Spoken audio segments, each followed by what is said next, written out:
দেখতে পাচ্ছেন আমি বালি মাটি নিয়েছি। আপনারা যদি দেন যে বালি মাটি নিয়ে আমি কি করব, তাহলে বালি মাটি নিয়ে আমি করব, এখানে আমি বসাবো তরমুজের দানা।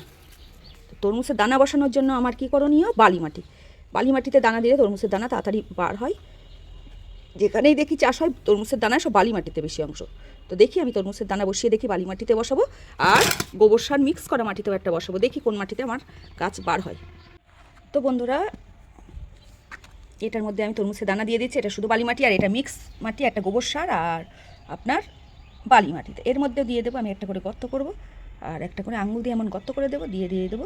আর আপনার তরমুজের দানা কীভাবে বসাবেন, এই চওড়ার দিকটা উপরে আর সরু দিকটা নিচে।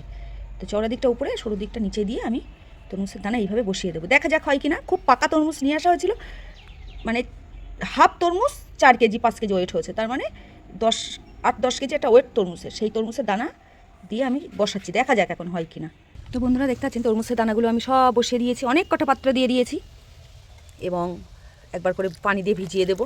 2-3 রকম মাটি দিয়ে দিয়েছি, দেখি কোন মাটি দিয়ে ভালো গাছ হয়। আপনাদের আপডেট দেবো যে তরমুজের দানা যখন বসাবেন তখন কোন ধরনের মানে মাটিতে বসাবেন। তো একবার করে পানি দিয়ে ডুবিয়ে দেবো সব। বন্ধুরা 3 থেকে 4 দিন পরে আমার গাছে, মানে আমাদের এই যে হেলদি তরমুজ গাছ বার হয়ে গেছে, এবং আমি মনে করছি যে গোবর সারের মধ্যে দিলে গাছগুলো বেশি হেলদি হয়, খুব তাড়াতাড়ি হয়েছে। আমার দেখতে পাচ্ছেন এই দেখুন, গোবর সারের মধ্যে দিয়েছি, খুব বড় বড় হেলদি তরমুজ গাছ বার হয়ে গেছে। এবং বালি মাটিতে দিয়েছি ছোট্ট ছোট্ট, বেশি বড় হয়নি। এটা গোবর সারের মধ্যে দেওয়াগুলো ভালো হয়েছে, এবং শুধু বালি মাটির মধ্যে দিয়েছি ছোট্ট ছোট্ট গাছ বার হয়েছে। আর এগুলো খুব বড় বড় হেলদি গাছ বার হচ্ছে, এগুলোও বার হচ্ছে, দেখুন এখনও বার হচ্ছে ছোট ছোট, এগুলোও বার হয়েছে। তো আরও বার হবে, এখনও অনেক দানা দেওয়া আছে।